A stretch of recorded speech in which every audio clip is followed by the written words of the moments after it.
Parfois, les plus grandes leçons ne se trouvent pas dans les livres, mais dans le silence d'une rivière, la simplicité d'un bol de riz ou la force discrète d'un arbre qui grandit.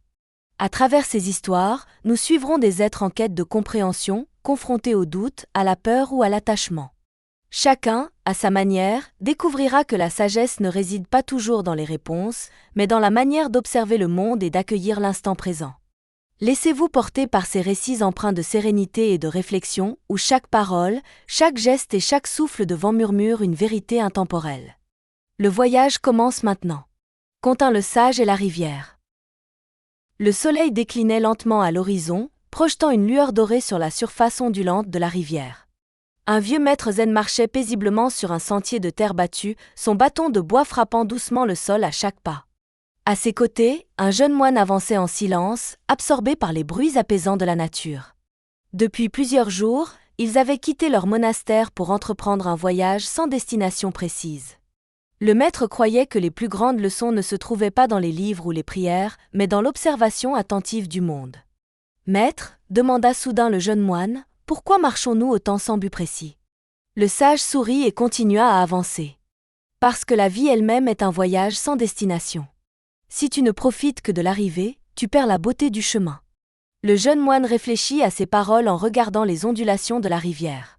Il remarqua comment l'eau coulait sans résistance, s'adaptant aux rochers et aux troncs d'arbres tombés sur son passage. « Cette rivière ne cherche pas à aller plus vite ni à éviter les obstacles, observa-t-il. Elle coule simplement. » Le maître hocha la tête, satisfait. « Exactement.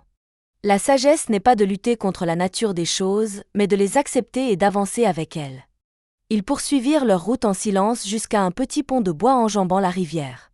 Là, une femme se tenait assise, la tête entre les mains, les épaules secouées par de discrets sanglots. Le maître ralentit son pas et s'approcha doucement. « Ma fille, que se passe-t-il » La femme releva la tête, dévoilant un visage marqué par la tristesse et l'inquiétude. Ses yeux brillaient de larmes. « Maître, mon mari est parti il y a des mois pour un voyage commercial. Il m'a promis de revenir avant l'hiver, mais les jours passent et je ne reçois aucune nouvelle. Mon cœur est lourd de peur et de tristesse. » Le vieux sage l'observa un instant, puis sourit avec bienveillance. « Viens avec nous, marchons ensemble près de la rivière. » Hésitante, la femme se leva et suivit les deux voyageurs. Ils quittèrent le pont et s'installèrent au bord de l'eau, là où le courant formait des cercles doux autour des pierres immergées. Le maître s'accroupit lentement et plongea ses mains ridées dans l'eau fraîche. Il la laissa couler entre ses doigts avant de se redresser. « Regarde cette eau, » dit-il en lui tendant la main encore mouillée. « Essaie de l'attraper. » Intriguée, la femme imita son geste et tenta de retenir l'eau dans ses paumes. Mais à peine refermait-elle ses doigts que l'eau s'échappait, glissant sans effort entre les interstices. Elle leva les yeux vers le sage, confuse. « C'est impossible, » murmura-t-elle. Le maître sourit et répondit d'une voix douce. « Tout comme il est impossible de retenir le passé ou de figer l'avenir. Tu souffres parce que tu veux contrôler ce qui ne peut être maîtrisé. Mais regarde la rivière, elle ne s'accroche pas aux rochers, elle ne lutte pas contre le courant. Elle coule simplement, s'adaptant à tout ce qui se présente. » La femme fronça les sourcils, méditant ces paroles. « Mais comment puis-je simplement laisser aller mon inquiétude ?» Le sage prit un galet lisse et le jeta dans l'eau. Une série d'ondulations se formèrent, s'élargissant lentement jusqu'à disparaître. « Regarde bien. Quand un trouble arrive dans ton esprit, c'est comme une pierre tombant dans une rivière. Au début, les remous sont forts, mais peu à peu, l'eau retrouve son calme. Il en va de même pour ton cœur.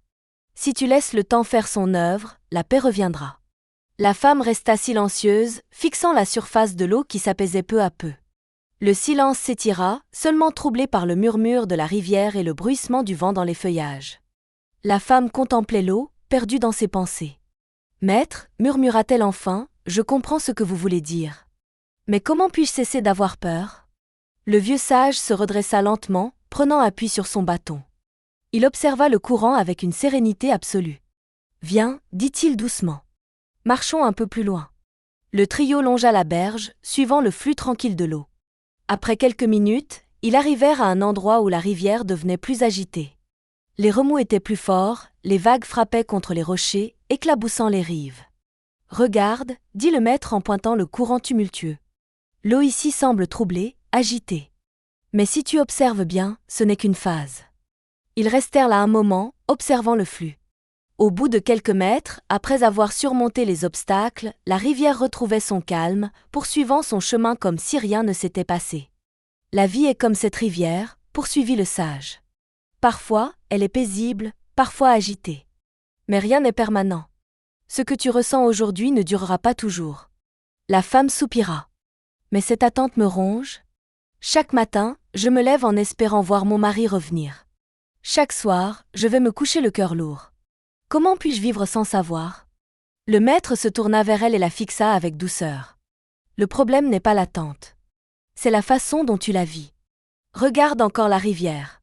Elle ne se demande pas si elle arrivera plus vite à la mer, elle ne se préoccupe pas de ce qu'il y a au-delà des rochers. Elle avance, instant après instant, sans crainte. La femme baissa les yeux, jouant nerveusement avec un brin d'herbe. Vous dites donc que je dois simplement accepter cette incertitude ? Le maître hocha lentement la tête. Oui. Accepter, ce n'est pas se résigner. C'est comprendre que certaines choses échappent à notre contrôle. Tu ne peux pas accélérer le retour de ton mari, tout comme tu ne peux pas changer le courant de cette rivière. Mais tu peux choisir de ne pas laisser ton esprit être emporté par l'inquiétude. Il ramassa un autre galet et le tendit à la femme. Lance-le dans l'eau. Elle s'exécuta.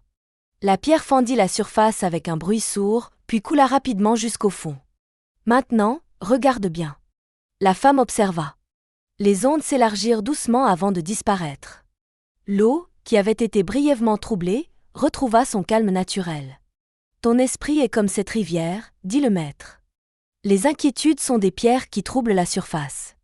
Mais si tu les laisses couler au lieu de les retenir, elles s'enfoncent et disparaissent. La femme ne répondit pas immédiatement. Elle fixait l'eau, son visage détendu pour la première fois depuis longtemps. Le jeune moine, qui était resté silencieux jusque-là, prit enfin la parole. Maître, je crois comprendre. Quand nous résistons à ce qui est, nous souffrons. Mais si nous laissons simplement les choses suivre leur cours, nous trouvons la paix. Le sage sourit. C'est cela, jeune moine. La sagesse n'est pas d'éliminer toutes les peines, mais de les traverser avec légèreté. La femme inspira profondément et laissa échapper un long soupir. Peut-être que je ne peux pas contrôler le retour de mon mari. Mais je peux choisir de vivre pleinement chaque jour, sans être consumé par l'attente. Exactement, répondit le maître. Un léger sourire se dessina sur le visage de la femme. Pour la première fois depuis des mois, elle sentit un poids quitter son cœur. Ils restèrent un moment en silence, laissant la rivière murmurer sa sagesse à travers son écoulement sans fin. Le vent soufflait doucement à la surface de l'eau, soulevant de légères ondulations. La femme, le regard perdu dans le courant, semblait absorbée par un flot de pensées nouvelles. « Maître, demanda-t-elle après un long silence, si je lâche prise comme vous le dites, est-ce que cela signifie que je dois cesser d'aimer ?» Le vieux sage secoua lentement la tête. « Absolument pas. Laisser aller, ce n'est pas renoncer à l'amour, c'est apprendre à aimer sans attachement. » Le jeune moine, intrigué, fronça les sourcils. « Mais comment peut-on aimer sans s'attacher ? N'est-ce pas l'attachement qui donne de la valeur à nos sentiments ?»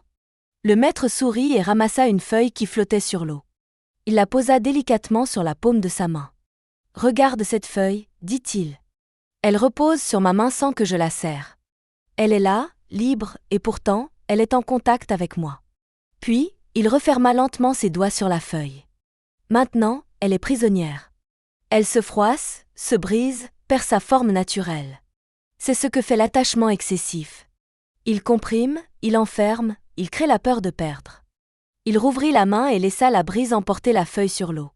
Aimer sans s'attacher, c'est permettre à l'autre d'exister pleinement, sans vouloir le retenir, ni l'enchaîner à notre peur de l'absence. La femme regarda la feuille dériver au fil du courant. Une larme roula sur sa joue. J'ai passé ces derniers mois à craindre la perte de mon mari, à souffrir de son absence. Peut-être ai-je oublié de simplement l'aimer. Le sage hocha la tête. L'amour véritable ne se mesure pas à la possession, mais à la liberté qu'il offre. La femme essuya sa larme et inspira profondément. Je commence à comprendre. Mais cela reste difficile. Le maître sourit doucement. Comme apprendre à nager. Au début, on lutte contre l'eau, on a peur de couler. Puis un jour, on se laisse flotter, et tout devient naturel. Ils restèrent un instant silencieux, écoutant le chant paisible de la rivière. Puis le vieux sage se tourna vers le jeune moine. « Et toi, as-tu compris ?» Le moine réfléchit un instant avant de répondre. « J'ai compris que l'eau nous enseigne tout. Elle s'adapte, elle ne lutte pas, elle suit son chemin sans peur du lendemain. Le maître sourit. Alors dis-moi, où va cette rivière? Le moine observa le courant et répondit avec assurance. Elle va vers l'océan. Le maître hocha la tête. Et une fois dans l'océan, que devient-elle? Le moine hésita. Elle se fond en lui. Et disparaît elle? Non. Elle devient autre chose, elle s'élève sous forme de nuage, elle revient sous forme de pluie. Elle change sans jamais cesser d'exister. Le maître posa une main sur l'épaule du jeune moine. Voilà la plus grande leçon. Rien ne disparaît vraiment. Tout change, tout évolue, tout se transforme. La peur vient du fait que nous résistons au changement, mais si nous acceptons son mouvement naturel, alors nous trouvons la paix. La femme ferma les yeux un instant, laissant ces paroles pénétrer profondément en elle. Elle pensa à son mari, à son absence, à l'incertitude des jours à venir. Mais au lieu de ressentir la peur, elle sentit une étrange douceur l'envahir. Peut-être que je ne sais pas quand il reviendra. Mais je peux apprendre à aimer, sans crainte et sans attachement. Le maître sourit. Et à ce moment-là, tu seras libre. Un vent léger fit frémir les feuillages. La rivière, fidèle à elle-même, continuait de couler, portant avec elle le murmure du temps et la sagesse du lâcher-prise. Le soleil déclinait lentement, projetant une lumière dorée sur la rivière paisible. Le maître, le jeune moine et la femme restèrent là, en silence, écoutant le chant du courant. Après un long moment, la femme se tourna vers le sage. « Maître, je ressens déjà plus de paix, mais que faire lorsque la peur revient? Comment puis-je m'assurer de ne pas retomber dans l'angoisse ?» Le vieux sage la regarda avec bienveillance. « Viens avec moi, je vais te montrer quelque chose. » Il se leva et les guida un peu plus loin le long de la rive, jusqu'à un endroit où l'eau était particulièrement calme, formant un miroir parfait qui reflétait le ciel et les arbres environnants. « Regarde cette eau, dit-il. Que vois-tu? » « Je vois mon reflet, répondit la femme. Le maître ramassa un caillou et le lança dans l'eau. Des cercles se formèrent, troublant l'image. Et maintenant? Je ne vois plus mon reflet, l'eau est agitée. Le maître sourit. C'est ainsi que fonctionne ton esprit. Quand il est calme, tu peux voir la réalité avec clarté. Mais dès qu'un trouble surgit, la peur, l'angoisse, les doutes, tout devient flou. Il attendit un instant, laissant les ondulations s'apaiser d'elles-mêmes. Peu à peu, la surface retrouva son immobilité. Vois-tu? L'eau revient toujours à son état naturel, tant qu'on ne l'agite pas à nouveau. Il en est de même pour ton esprit. La peur peut venir, mais si tu ne t'y accroches pas, elle passera. La femme hocha lentement la tête. Vous voulez dire que ce n'est pas la peur qui est le problème, mais le fait que je la nourris par mes pensées? Le maître sourit. Exactement. Nous ne pouvons pas empêcher le vent de souffler, mais nous pouvons choisir de ne pas laisser notre esprit être emporté par lui. Le jeune moine, qui avait écouté avec attention, s'avança. Maître, si nous laissons la peur venir et repartir, si nous acceptons le changement et lâchons prise, alors, que reste-t-il? Le vieux sage posa une main sur son épaule. Il reste la seule chose qui a toujours été là, le moment présent. Le jeune moine réfléchit un instant, puis sourit. Alors tout ce que nous avons vraiment, c'est maintenant? Le maître hocha la tête. C'est la seule réalité. Tout le reste n'est que vague et illusion. La femme regarda de nouveau la rivière. Pour la première fois depuis longtemps, elle ne ressentait plus de poids sur son cœur. L'eau, le vent, les pierres, tout était là, simplement, sans chercher à être autre chose que ce qu'ils étaient. Elle se leva, inspira profondément et sourit. « Merci, maître. Je ne sais pas ce que l'avenir me réserve, mais je sais que, pour la première fois, je suis en paix avec lui. » Le sage inclina légèrement la tête. « Alors notre voyage ensemble s'arrête ici. Mais souviens-toi, la rivière continue toujours de couler, où que tu sois. » Le soleil disparut derrière les montagnes, baignant le paysage d'une douce lumière orangée. La femme salua les deux moines et reprit son chemin, avec un cœur plus léger. Quant au maître et au jeune moine, ils restèrent encore un moment au bord de l'eau, observant la rivière poursuivre inlassablement son voyage, portant avec elle le murmure de la sagesse. Conte 2. Le moine et le bol de riz. Dans un village paisible, niché au creux des montagnes, vivait un vieux moine connu pour sa sagesse et sa simplicité. Il habitait un petit temple de bois, entouré de bambous et de cerisiers, où il menait une vie humble, se contentant de ce que la nature et la générosité des villageois lui offraient. Un matin, après avoir médité sous un arbre, il se leva et sentit son estomac gargouiller. La nuit avait été longue, et il n'avait rien mangé depuis la veille. Il décida alors de descendre au village voisin pour quémander un bol de riz, comme le faisaient souvent les moines errants. Il marcha lentement, profitant de la fraîcheur matinale, jusqu'à atteindre le marché. Là, des marchands s'affairaient, vendant des fruits juteux, du poisson séché et des légumes fraîchement récoltés. L'odeur du riz cuit flottait dans l'air, éveillant encore plus sa faim. S'approchant d'un étal où un vieil homme servait du riz fumant dans des bols en terre cuite, le moine s'inclina respectueusement et demanda d'une voix calme. « Serait-il possible de m'offrir un bol de riz ?» Le marchand, qui connaissait la tradition d'hospitalité envers les moines, sourit et s'apprêtait à remplir un bol lorsqu'un riche propriétaire terrien, vêtu d'étoffes précieuses, s'approcha et éclata de rire en voyant le moine quémander. Un homme de sagesse qui dépend des autres pour manger ? Quelle étrange contradiction ! Tu enseignes la paix intérieure, mais te voilà réduit à tendre la main comme un mendiant. Le moine leva les yeux vers lui, sans montrer ni gêne ni colère. Et toi, honorable Seigneur, qui as tant de richesses, pourquoi te moques-tu d'un bol de riz ? Le riche homme croisa les bras, amusé. Parce que je trouve cela absurde. Si tu es sage, tu devrais être capable de subvenir à tes propres besoins. Pourquoi compter sur la générosité des autres ? Le moine observa un instant les grains de riz dans le bol du marchand avant de répondre avec douceur. Dis-moi, vois-tu cet arbre derrière toi ? Le riche homme se retourna et vit un grand cerisier en fleurs, ses branches couvertes de pétales roses qui tombaient délicatement au sol. Bien sûr, répondit-il. Cet arbre, demanda le moine, a-t-il besoin de posséder quoi que ce soit pour donner ses fleurs au printemps ? Le riche homme fronça les sourcils. Non, il fleurit naturellement. Et lorsqu'il donne ses fruits, les garde-t-il jalousement pour lui-même ? Non, les oiseaux viennent les picorer, les hommes les cueillent. Le moine hocha lentement la tête. Voilà donc la nature du don. L'arbre n'a pas besoin de posséder pour donner. Il ne se soucie pas de savoir qui profitera de ses fruits. Il offre simplement parce que c'est dans sa nature. Le riche homme resta silencieux, surpris par la simplicité de la réponse. Le marchand, qui avait écouté avec attention, tendit alors le bol de riz au moine avec un profond respect. « Maître, voici votre repas. » Le moine prit le bol avec gratitude et s'assit sur une pierre proche. Avant de manger, il observa chaque grain de riz avec attention, comme s'il contenait un secret précieux. Le riche homme, intrigué malgré lui, s'approcha. « Pourquoi regardes-tu ce riz de cette façon ?» Le moine leva les yeux et répondit en souriant.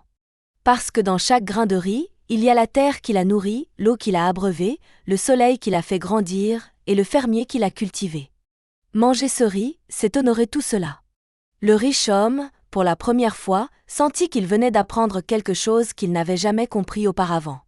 Le riche propriétaire terrien resta un moment silencieux, les bras croisés, observant le moine qui portait lentement une bouchée de riz à sa bouche.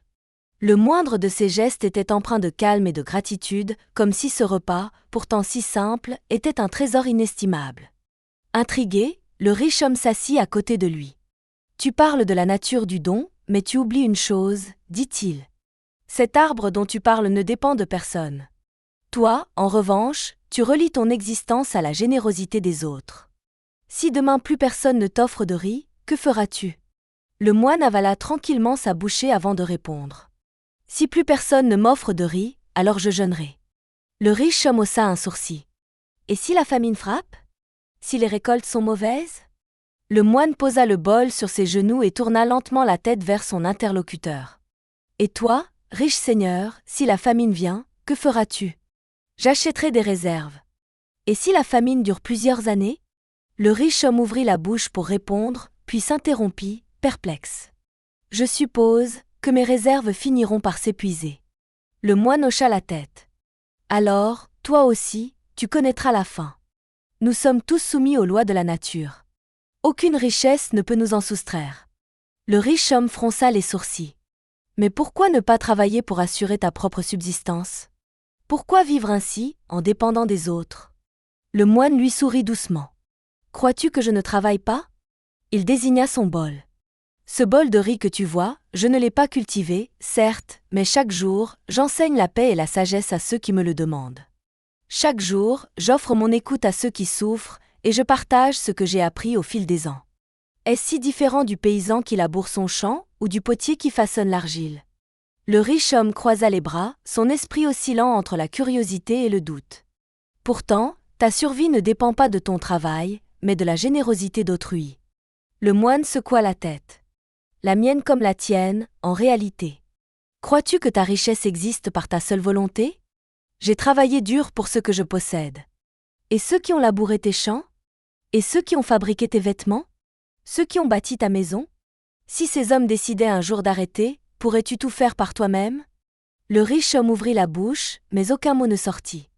Nous dépendons tous les uns des autres, continua le moine. Croire que l'on est totalement indépendant est une illusion. Accepter cette interdépendance, c'est comprendre que nous faisons partie d'un même tout, comme les grains de riz dans ce bol. Le riche homme baissa les yeux vers le bol de riz. Chaque grain semblait désormais lui raconter une histoire qu'il n'avait jamais pris le temps d'écouter. Il inspira profondément et regarda le moine avec un air plus humble. Alors, si nous sommes tous interdépendants, que devrions-nous faire? Le moine prit une dernière bouchée de riz, puis posa le bol vide devant lui. Apprendre à donner autant qu'à recevoir. Le vent souffla doucement entre les étals du marché. Le riche homme, pour la première fois de sa vie, se sentit petit au milieu de tout ce qui l'entourait. Le riche homme, pour la première fois, ressentit un léger trouble. Toute sa vie, il avait accumulé richesse et possessions en croyant que cela lui apporterait une sécurité absolue. Mais en écoutant ce moine, une idée étrange germait en lui, et si, malgré toute sa fortune, il était aussi vulnérable que n'importe qui? Il observa le moine, toujours paisible, assis sur sa pierre, les mains vides mais l'âme visiblement comblée. Apprendre à donner autant qu'à recevoir, répéta le riche homme. Mais que puis-je donner que je ne donne déjà?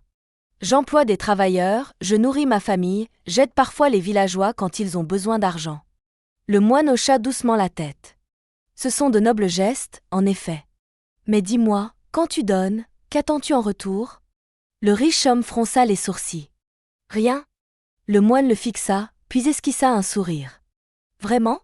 Le riche homme ouvrit la bouche pour répondre, puis s'arrêta. Il se revit prêter de l'argent à un villageois dans le besoin, tout en attendant qu'il le rembourse avec intérêt. Il se revit offrir du travail à des paysans, mais toujours en espérant qu'ils resteraient loyaux et productifs. Il repensa aux fois où il avait fait un don au temple, mais en attendant en échange une bénédiction ou une reconnaissance publique. Son regard se perdit dans le vide. Peut-être que j'attends toujours quelque chose, admit-il à voix basse. Le moine prit une poignée de riz restant au fond de son bol et la jeta sur le sol.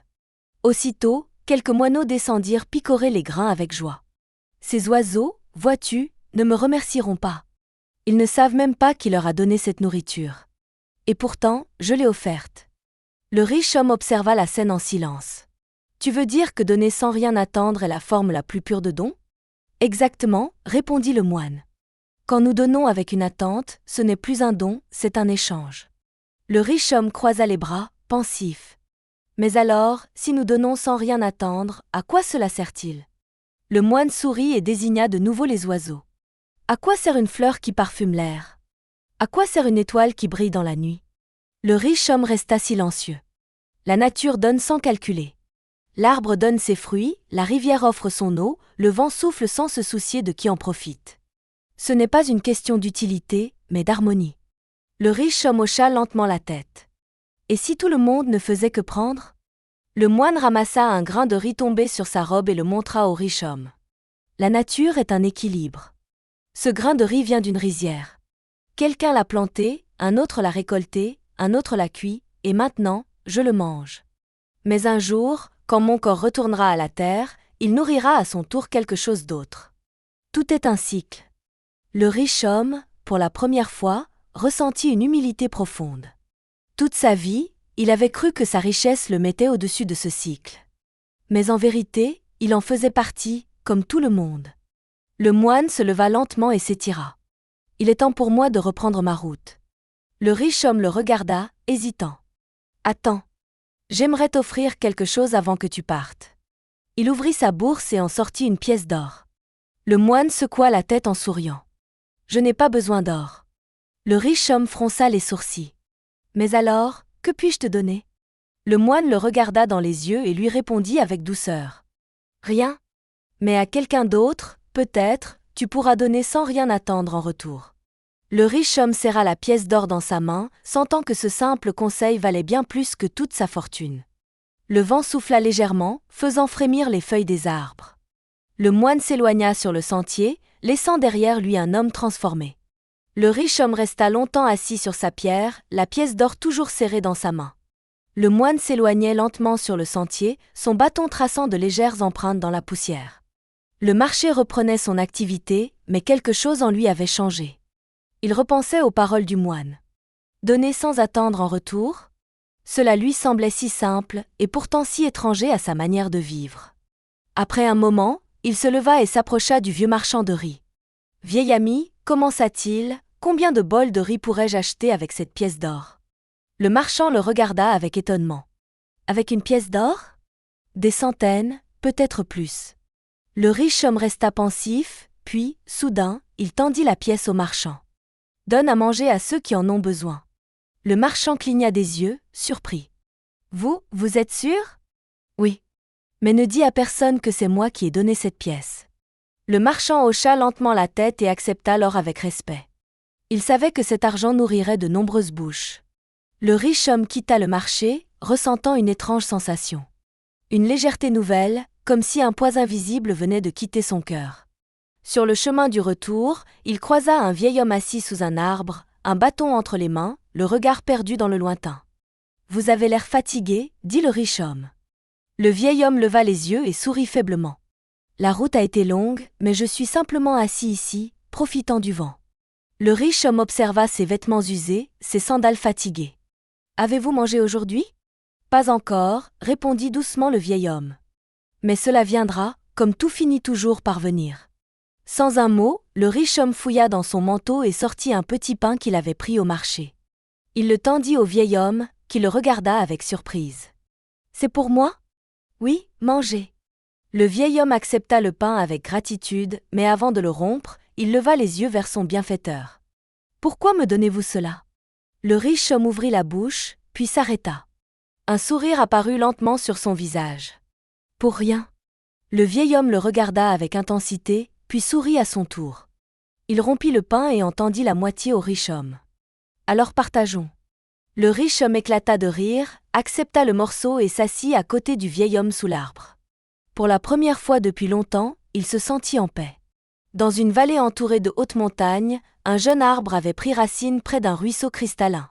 Son tronc était mince, ses branches encore fragiles, et il observait avec admiration les grands arbres qui l'entouraient. Chaque jour, il regardait leurs cimes toucher le ciel, leurs feuilles bruire sous le vent, et leurs racines s'enfoncer profondément dans la terre. Mais plus il grandissait, plus il ressentait une inquiétude grandissante. « Que se passe-t-il si je deviens trop grand ?» se demandait-il. « Et si le vent me brise ? Et si la tempête m'arrache du sol ?» Terrifié à l'idée de devenir aussi grand que ses aînés, il décida de ne plus pousser. Ainsi, il retint sa sève, ralentit sa croissance et se contenta de rester un petit arbre, bien à l'abri des grands vents et des orages. Un jour, un vieux chêne, dont l'écorce portait les marques du temps, remarqua son immobilité. « Pourquoi ne grandis-tu pas, jeune arbre ?» demanda-t-il d'une voix grave. « Parce que j'ai peur, » répondit le jeune arbre. « Si je deviens grand comme toi, je serai exposé aux tempêtes. Et si mes branches se brisent ? Et si mes racines ne sont pas assez solides ?» Le vieux chêne hocha la tête et resta silencieux un moment, puis il répondit avec sagesse. « Viens avec moi, je veux te montrer quelque chose. » Intrigué, le jeune arbre accepta. Le chêne secoua légèrement ses branches et soudain, un vent puissant s'engouffra dans la vallée. Le jeune arbre sentit sa frêle silhouette vaciller, mais le vieux chêne resta immobile, fort et stable. « Regarde-moi, » dit le chêne. « Le vent me pousse, mais il ne m'arrache pas. Sais-tu pourquoi ? » Le jeune arbre secoua ses fines branches. « Parce que tu es plus fort que moi ?» Le chêne sourit. « Non, jeune arbre. Ce n'est pas ma force qui me protège, c'est ma croissance. Plus mes racines se sont enfoncées dans la terre, plus mon tronc est devenu solide, plus j'ai appris à danser avec le vent au lieu de le craindre. » Le jeune arbre écoutait avec attention. « Mais, et si une tempête arrive ?» Le chêne secoua ses feuilles doucement. « Alors, certaines de mes branches se casseront peut-être, mais elles repousseront. Car la vie, jeune arbre, n'est pas d'éviter le vent, mais d'apprendre à grandir avec lui. » Le jeune arbre resta silencieux, bouleversé par ces paroles. À cet instant, une brise légère caressa ses feuilles, et pour la première fois, il se demanda « Et si grandir n'était pas un danger, mais une opportunité ?» Les jours passèrent, et le jeune arbre repensait sans cesse aux paroles du vieux chêne. Il regardait les autres arbres de la vallée, certains solides et majestueux, d'autres tordus par le vent, portant sur leurs écorces les cicatrices des tempêtes passées. Un matin, une pluie fine se mit à tomber, nourrissant la terre d'une fraîcheur bienfaisante. Le jeune arbre sentit l'eau s'infiltrer jusqu'à ses racines, l'invitant à grandir. Mais la peur était toujours là. Si je deviens trop grand, et que le vent me déracine? Un merle, perché sur une branche voisine, entendit ces murmures inquiets et pencha la tête. « Pourquoi luttes-tu contre ta nature ?» demanda-t-il. « Parce que j'ai peur d'être trop fragile, » répondit l'arbre. Le merle éclata d'un rire léger. « Petit arbre, la fragilité ne vient pas de la hauteur, mais du manque de racines. Regarde-moi. Je suis un oiseau, je suis porté par le vent, et pourtant je ne tombe pas. » Le jeune arbre observa le merle, qui ouvrit ses ailes et se laissa porter par une brise douce, se jouant des courants aériens avec une grâce naturelle. « Le vent est-il ton ennemi ?» demanda l'arbre. « Non, il est mon allié. Il me soulève, il me porte, il me permet d'aller où je veux. Sans lui, je ne serais qu'un oiseau prisonnier du sol. » L'arbre resta silencieux. Le vieux chêne, qui avait écouté l'échange, ajouta d'une voix sage. La tempête ne déracine que ceux qui ont peur d'enfoncer leurs racines. Plus tu cherches à éviter le vent, plus il te semblera menaçant. Le jeune arbre hésita. Il sentit la pluie ruisseler le long de son écorce, la terre se ramollir doucement autour de ses racines. Il comprit alors que grandir ne signifiait pas être vulnérable, mais au contraire, devenir plus solide. Et pour la première fois depuis longtemps, il cessa de retenir sa sève. Il laissa l'eau nourrir ses racines, il permit à ses branches de s'étirer vers le ciel. Il n'avait pas encore atteint la hauteur des grands arbres, mais il sentait en lui une force nouvelle. Le merle chanta joyeusement. « Voilà, petit arbre. Tu viens de faire le premier pas. » Le vent souffla doucement dans la vallée, mais cette fois, le jeune arbre ne trembla pas. Les jours passèrent, et le jeune arbre continua à s'élever, timidement d'abord, puis avec plus d'assurance. Ses branches s'étiraient vers le ciel, ses racines s'enfonçaient plus profondément dans la terre, et il commençait à ressentir une force nouvelle en lui. Un matin, un vent plus fort que d'habitude s'engouffra dans la vallée. Les feuilles frémirent, les branches des arbres dansèrent sous l'impulsion du courant d'air. Le jeune arbre sentit le vent s'accrocher à lui, mais cette fois, il ne tenta pas de résister. Il se laissa porter, apprenant à accompagner le mouvement plutôt qu'à le combattre. Le vieux chêne observait la scène avec satisfaction. « Voilà, jeune arbre. Tu commences à comprendre. »« J'ai encore un peu peur, » admit l'arbre. « C'est normal, » répondit le chêne. « La peur ne disparaît jamais totalement. Mais elle ne doit pas t'empêcher d'avancer. » Le vent soufflait toujours plus fort, et soudain, une branche du jeune arbre se brisa. Il ressentit une douleur brève, un frisson de panique. « Tu vois » s'écria-t-il. « J'avais raison d'avoir peur. » Le vieux chêne resta impassible. « Regarde autour de toi, jeune arbre. » L'arbre observa ses voisins. Beaucoup avaient des branches cassées, tordues par les années. Mais aucun d'eux n'était tombé. Ils continuaient de croître, malgré leurs blessures. « Les cicatrices font partie de la vie », expliqua le chêne. « Elles ne nous affaiblissent pas, elles nous rendent plus forts. Cette branche repoussera, et demain, ton tronc sera plus robuste qu'aujourd'hui. » Le jeune arbre resta silencieux. Il repensa aux années passées à retenir sa croissance par peur des tempêtes. Il comprit alors que ce n'était pas en restant petit qu'il éviterait la souffrance, mais en acceptant de grandir malgré elle. La pluie commença à tomber, nourrissant la terre. L'arbre sentit l'eau couler le long de son écorce, apaisant la douleur de sa branche brisée. Il leva les yeux vers le ciel, et pour la première fois, il accueillit la pluie et le vent comme des alliés. Les saisons passèrent, et le jeune arbre grandit. Il n'était plus ce frêle arbrisseau tremblant au moindre souffle de vent. Ses racines s'étaient enfoncées profondément dans la terre, son tronc s'était épaissi, et ses branches s'élevaient désormais fièrement vers le ciel. Le vieux chêne, toujours là, observait avec bienveillance sa transformation. « Regarde-toi, jeune arbre. Te souviens-tu du temps où tu avais peur de grandir ?» Le jeune arbre sourit en sentant le vent caresser ses feuilles. « Oui, je m'en souviens. J'avais peur d'être brisé. Mais aujourd'hui, je comprends que la peur ne disparaît jamais vraiment. Elle devient juste plus légère lorsqu'on apprend à vivre avec elle. » Le chêne hocha la tête avec satisfaction. « Tu as compris la plus grande leçon de la nature. Croître, ce n'est pas éviter la douleur, mais apprendre à la traverser et à s'en relever. » Un matin, une tempête s'abattit sur la vallée. Le vent soufflait avec une force impressionnante, arrachant des branches, déracinant les arbres les plus faibles. Le jeune arbre sentit son tronc se plier sous la puissance du vent, mais il ne céda pas. Il se souvenait des paroles du vieux chêne. Plutôt que de lutter, il laissa le vent le traverser. Ses branches dansaient avec la tempête, ses racines s'accrochaient fermement à la terre, et quand enfin l'orage se calma, il était toujours debout. Il regarda autour de lui. Certains arbres avaient perdu des branches, d'autres étaient tombés, mais la forêt tenait bon. Le vieux chêne, bien que marqué par les années, restait là, fidèle à lui-même. « Tu as traversé ta première grande tempête, jeune arbre, dit-il avec un sourire. Oui, et je suis toujours là. Et tu seras là pour bien d'autres encore. Car ce n'est pas la force qui nous maintient debout, mais la souplesse et la résilience. » Le jeune arbre observa la vallée avec un regard neuf. Il n'avait plus peur de grandir. Il comprenait maintenant que chaque jour était une opportunité d'aller plus haut, d'être plus fort, d'accueillir le vent plutôt que de le redouter. Et sous le ciel redevenu bleu, il laissa le soleil nourrir ses feuilles, prêt à affronter toutes les tempêtes à venir. Fin du conte. Les histoires touchent à leur fin, mais leurs enseignements, eux, continuent de résonner. Comme une rivière qui suit son cours sans se soucier des obstacles, comme un bol de riz qui contient bien plus que de simples grains, comme un arbre qui grandit malgré le vent, chaque instant nous invite à voir le monde autrement. Ces récits ne sont pas de simples contes, mais des reflets de nos propres parcours. Ils nous rappellent que la sagesse se trouve dans l'acceptation du changement, dans la simplicité du présent et dans la force tranquille de l'écoute et de la patience. Peut-être, en refermant ce chapitre, marcherez-vous un peu plus lentement, écouterez-vous un peu plus attentivement, ou regarderez-vous le monde avec un regard neuf. Car au fond, la sagesse est partout, il suffit d'apprendre à la voir.